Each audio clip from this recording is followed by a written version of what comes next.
L'étang de Berre, une étendue d'eau de plus de 150 000 hectares entourée par les villes de Marignane et Martigues. Un lieu où de nombreuses personnes se baignent ou pratiquent des activités nautiques. On y retrouve une très grande biodiversité. L'étang de Berre est même candidat au patrimoine mondial de l'UNESCO. Cependant, l'étang de Berre cache une toute autre image. En effet, situé entre usines et espaces agricoles, l'étang de Berre est très souvent jugé pollué par ses habitants.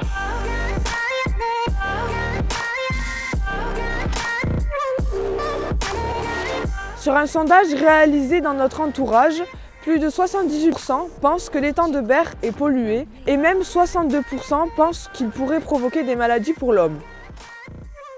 Alors, l'étang de Berre est-il vraiment pollué? Et cette pollution est-elle dangereuse pour ses habitants? C'est ce que nous allons voir dans ce nouveau numéro d'investigation scientifique.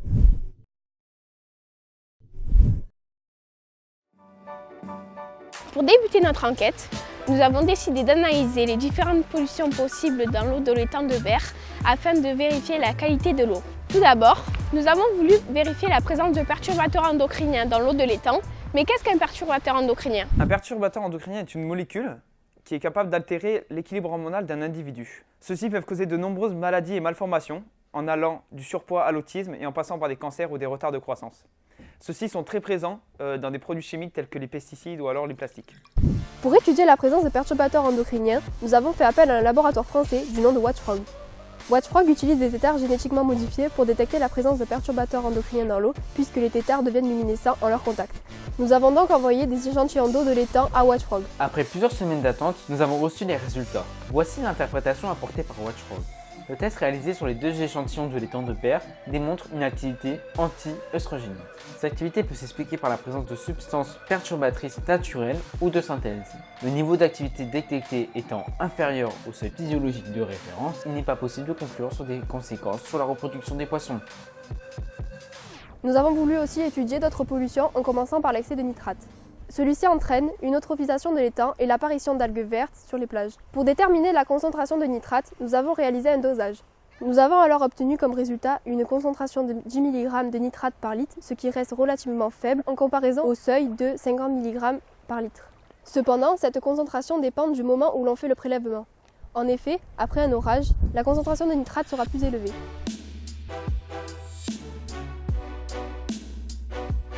Nous nous sommes aussi intéressés à la qualité bactériologique de l'eau.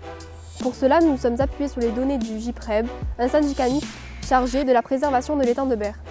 Celle-ci nous indique que la qualité de l'eau est globalement bonne sur les plages du pourtour de l'étang.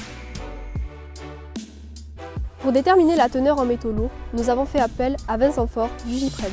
Dans l'eau, il y en a vraiment très peu, voire pas du tout. Dans les coquillages, il y en a un tout petit peu, mais largement en dessous des normes sanitaires. Nous avons aussi analysé d'autres formes de pollution, comme la salinité et l'oxygénation de l'eau de l'étang, qui ne sont cependant pas dangereux pour l'homme. Malgré cela, il s'est avéré que le manque de salinité serait donc dû à la centrale hydraulique de Saint-Chamas. Ce serait donc la principale cause de pollution de l'étang de Berre.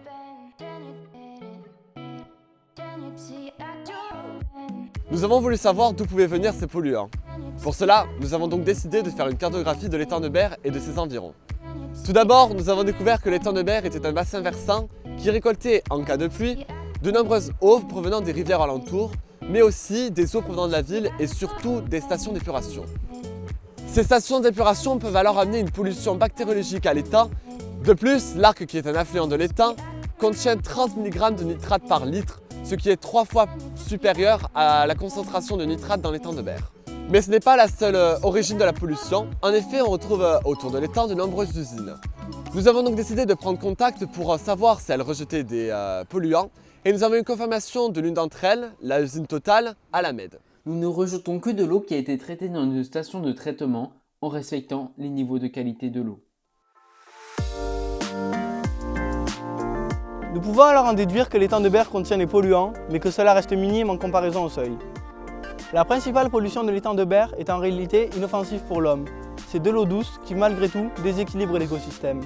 De plus, la pêche professionnelle de palourdes a été autorisée depuis peu. En conclusion, l'étang de Berre n'est pas dangereux pour la santé des habitants de son pourtour. Cependant, Lorsque nous avons parlé de notre investigation aux personnes qui ne voulaient pas se baigner dans l'étang, ceux-ci ne changeaient pas d'avis malgré nos résultats. Les mentalités restent donc bien ancrées et difficiles à changer. Pour plus d'informations, je vous invite à vous rendre sur le site internet consacré à ce projet.